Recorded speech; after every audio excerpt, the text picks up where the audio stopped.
European union തകരാൻ പോവുകയാണ് പരിപൂർണമായി. കാരണം എന്താണെന്ന് വെച്ചാൽ രണ്ട് വിഷയങ്ങളാണ്.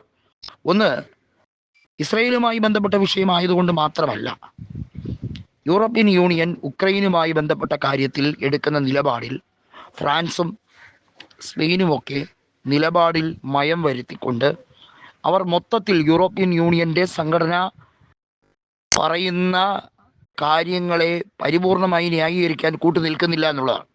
നമുക്കറിയാം, ഇറ്റലിയും ഫ്രാൻസും ശത്രു രാജ്യങ്ങളെ പോലെയാണ് പെരുമാറുന്നത്.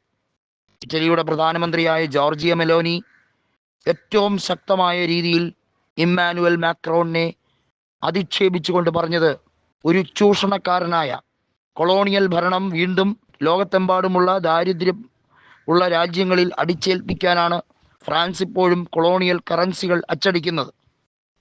നമുക്കറിയാം, ആഫ്രിക്കൻ രാജ്യങ്ങളിൽ ചിലയിടത്ത് ഇപ്പോഴും ഫ്രഞ്ച് അധീന പ്രദേശങ്ങളുണ്ട് എന്നുള്ളത് കൃത്യമായി അറിയാം. അവിടുത്തെ മൈനുകൾ കുഴിച്ച് ഫ്രാൻസ് തീവട്ടിക്കൊള്ളയാണ് നടത്തുന്നത് എന്ന് ജോർജിയ മെലോനി വീണ്ടും വീണ്ടും പറയുമ്പോൾ അത് വെറുതെ കണ്ണും പൂട്ടി കേട്ടു നിൽക്കാൻ ഇമ്മാനുവൽ മാക്രോണിന് കഴിയില്ല. അതിന് കൃത്യമായി മറുപടി പറയേണ്ടി വരും. യൂറോപ്യൻ യൂണിയനിൽ നിന്നും ഇറ്റലി പരിപൂർണമായി എക്സിറ്റ് അടിക്കാൻ താല്പര്യപ്പെടുന്നില്ല. ബ്രിട്ടൻ പക്ഷേ അങ്ങനെയല്ല. കൃത്യമായി അവർക്ക് യാതൊരു ഭയവുമില്ലായിരുന്നു, അവർ എക്സിറ്റ് അടിച്ചു. അതുപോലെ തന്നെ രണ്ടാമത്തെ രാജ്യമായി ഫ്രാൻസ് മാറുകയാണ്. റഷ്യയും ഉക്രൈനും തമ്മിലുള്ള വിഷയത്തിൽ പോലും ഫ്രാൻസ് അവരുടെ നിലപാടിൽ മാറ്റം വരുത്താൻ ശ്രമിക്കുന്നു. അമേരിക്കയുമായുള്ള ഫ്രാൻസിൻ്റെ ഉടമ്പടികൾ പലതും റദ്ദാക്കാൻ വേണ്ടിയുള്ള തീരുമാനത്തിലേക്ക് പോകുന്നു. ചുരുക്കി പറഞ്ഞാൽ, അമേരിക്കൻ നയങ്ങളോട് പരിപൂർണമായി ഫ്രാൻസിന് യോജിപ്പില്ല. അമേരിക്കയെ കണ്ണും പൂട്ടി വിശ്വസിക്കരുത് എന്നുള്ളതാണ് ഇമ്മാനുവൽ മാക്രോണിൻ്റെ ഇപ്പോഴത്തെ നിലപാട്.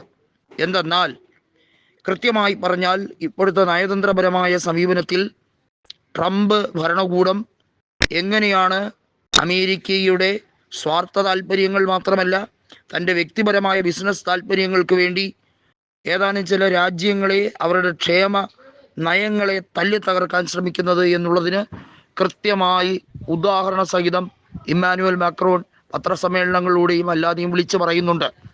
ഇത് ട്രംപിനെ പ്രകോപിപ്പിക്കുന്നുണ്ട്.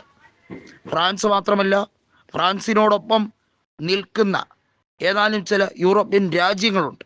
അവരും യൂറോപ്യൻ യൂണിയൻ വിട്ടുപോകാൻ സാധ്യതയുണ്ട്.